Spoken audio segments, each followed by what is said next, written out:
Awesome. So I will move on to Ireland, which is my focus country.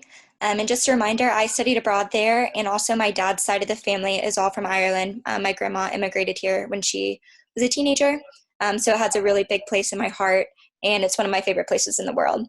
And so I included my favorite quote that they say the clouds are lower in Ireland, but I say Ireland is closer to heaven. So you can go to the next slide. So like Maria, I focused a lot in diversity in geography, language, and demographics.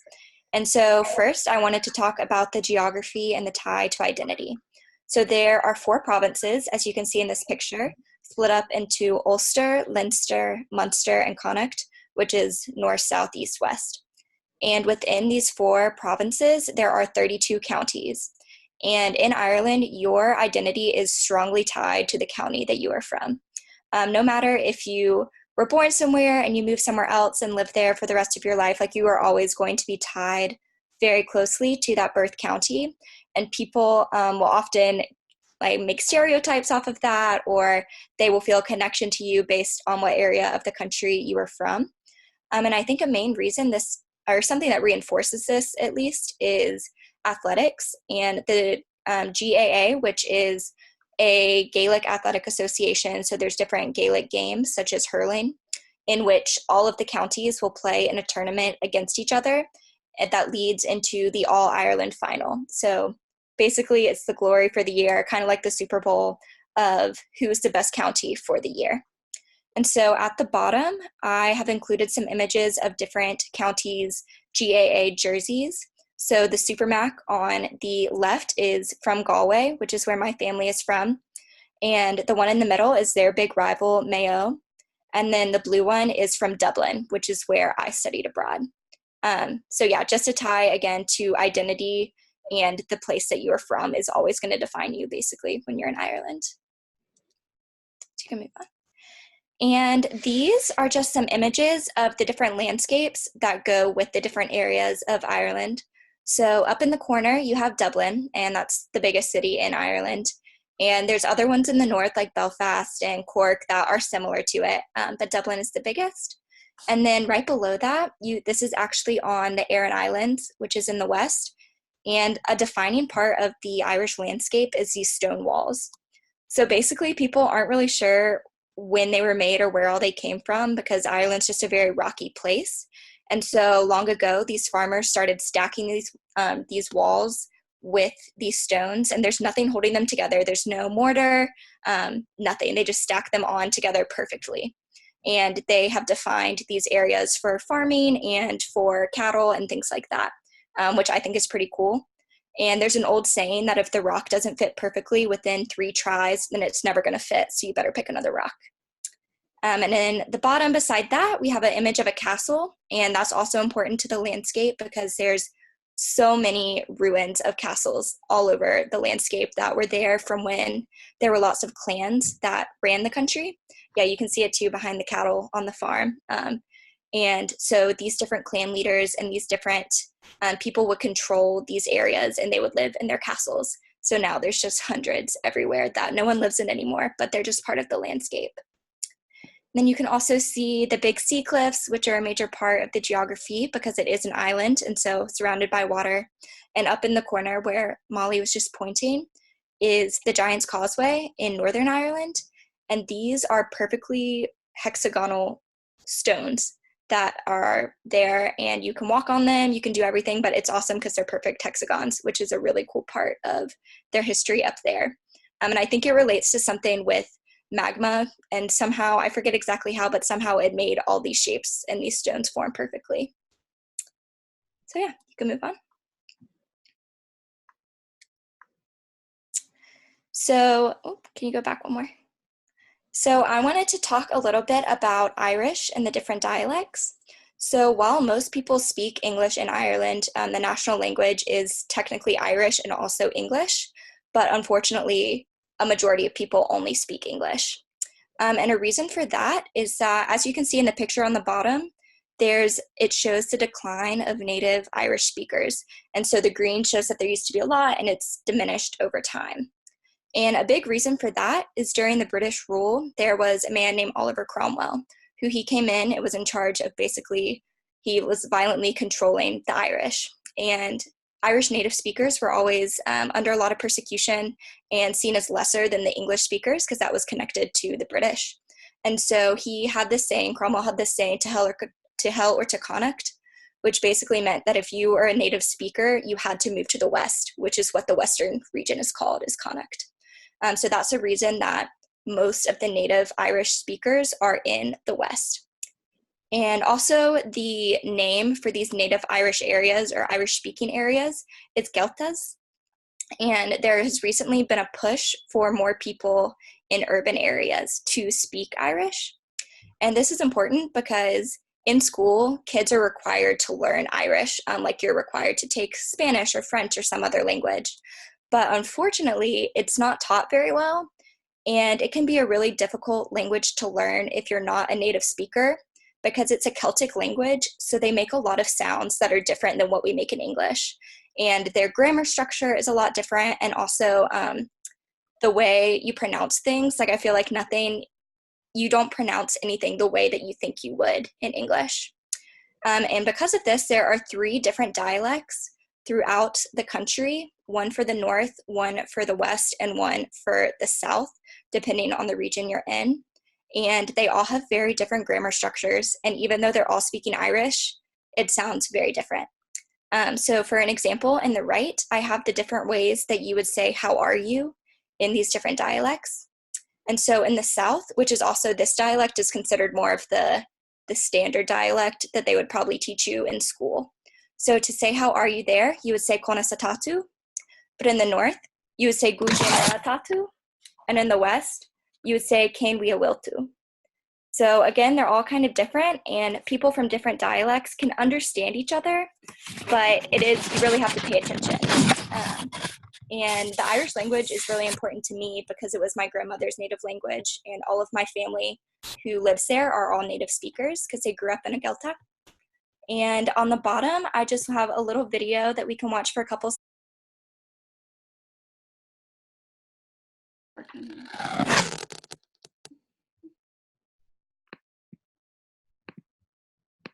Thank you guys for your patience. Okay, let's find the right one first.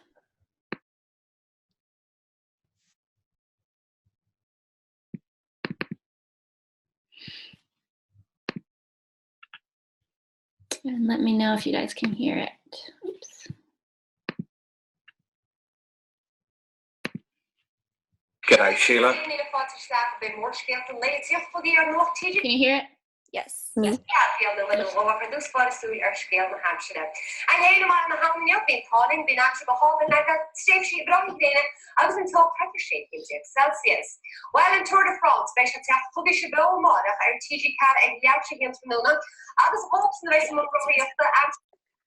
Thank you. Yeah, so as you can see, it sounds a lot different than English. And like I said, it's a very difficult language to learn if you're not a native speaker because they just make sounds that we don't make in English because it is a Celtic language. And also they make a lot of guttural and like throaty sounds that we don't normally make. So that's another defining aspect of the language. So you can move on to the next one.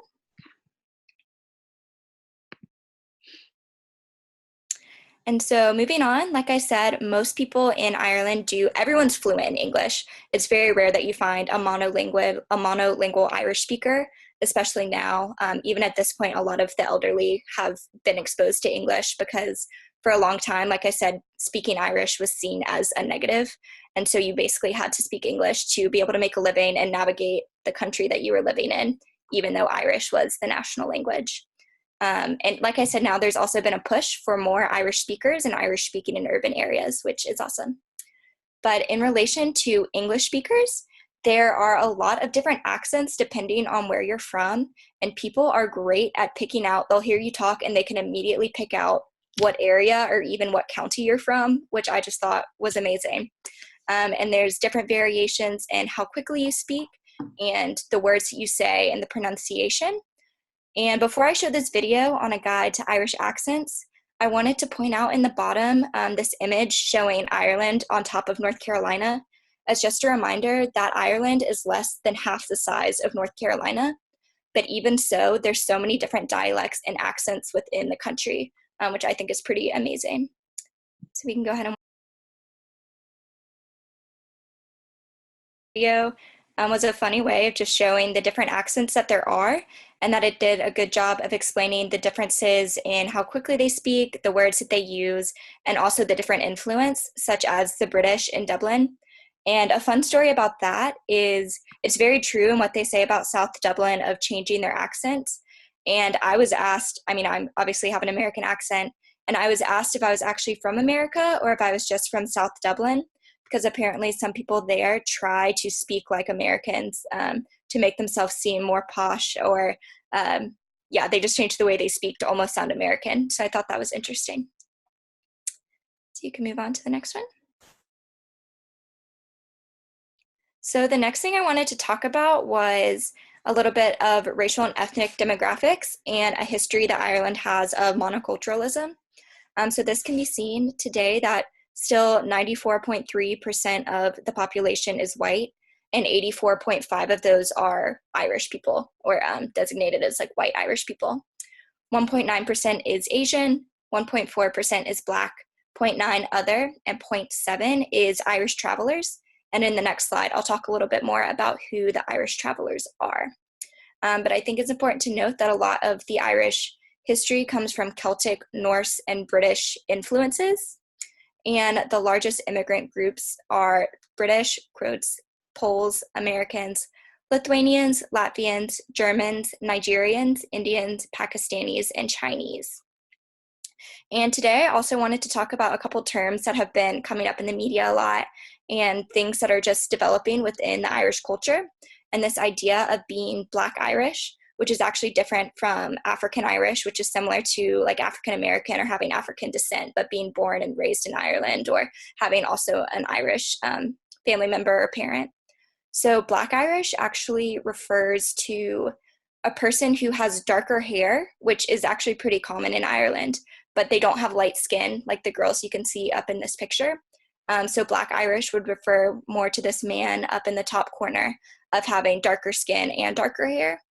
And this is actually believed to be tied back to when the Spanish Armada came to Ireland, which I just thought was interesting. But I wanted to point it out because it was something that really confused me when I first heard that term when I was there. And then African Irish refers, like I said, like African American, to people who maybe have a parent with African descent and a parent with Irish descent. And there's a big festival every year called the Rose of Tralee, which is basically, it's kind of like Miss America, but there's a focus more on personality, talents, things like that, and how well you can represent the country of Ireland and Irish values rather than on how you look. And this year, the first biracial Irish woman ever won the Rose of Tralee, and her name was Kristen Maher. And her father was originally from Nigeria, and her mother was born in Ireland, but she was born and raised in Ireland. And so it was awesome that this year she could represent Ireland to the world, because she'll be traveling around and doing different events throughout the world this year, which is awesome. And also one more story that I wanted to share about the monoculturalism is I have a neighbor who he's Irish, and he did the ancestry.com thing to see, where he was from. And it showed up that he was 99% Irish and 1% Scandinavian, which goes back to the Viking invasion. And that just blew my mind that a person could be 99% of something, because I feel like in America, especially, people are from all different backgrounds. So I thought that was interesting. Move on. So my last slide is back to Irish travelers and that group that I mentioned earlier. So Irish travelers are actually an indigenous ethnic group in Ireland, and people aren't really sure of the exact origins of travelers, but they've been in Ireland for over 1,000 years, and they actually, when genetic testing was done, they are Irish. So it's kind of a mystery of where they came from or how it kind of, this idea of their lifestyle developed. But they are a nomadic people who travel around in caravans and move pretty regularly. So in this picture on the top right, you can see an older picture of travelers in their like wagon caravan. And that's what most people would think about in movies. But down at the bottom, you can see more of a modern day version of that. and campers. So these people move around in groups, like I said, will often park just on the side of the road or in different areas. Like here, they're in a field, and they'll live there for a little bit at a time before moving. But these travelers have always faced really terrible discrimination and prejudice within the country. And they were recently named one of the groups that received the most prejudice from Ireland in its history. And they have limited representation, and politicians often will blatantly say, like, if I'm elected, I will make sure that travelers do not get to live in these housing developments, or, I'll do more to try to assimilate the traveler group into mainstream Irish culture, which is really problematic. And an example of this is the Commission on Itinerancy, which is basically like people who don't have like a full-time home site. And this commission was basically built to try to figure out what to do about travelers in Ireland, but there were no travelers represented in the group. And they basically decided that the best thing to do was to try to assimilate these travelers into mainstream Irish culture because they don't like the way that they live, basically. And so most travelers, like I said, they move around a lot. So they are self-employed and often wage laborers that partake in things like horse trading and dealing scrap metal. And another issue regarding children is that because they move around a lot, children are often excluded from education, or they have very limited education because they're moving around so often.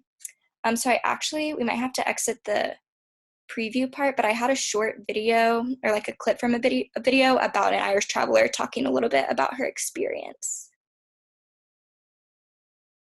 Yeah, and I think it was starting at around 49 seconds and going to 150.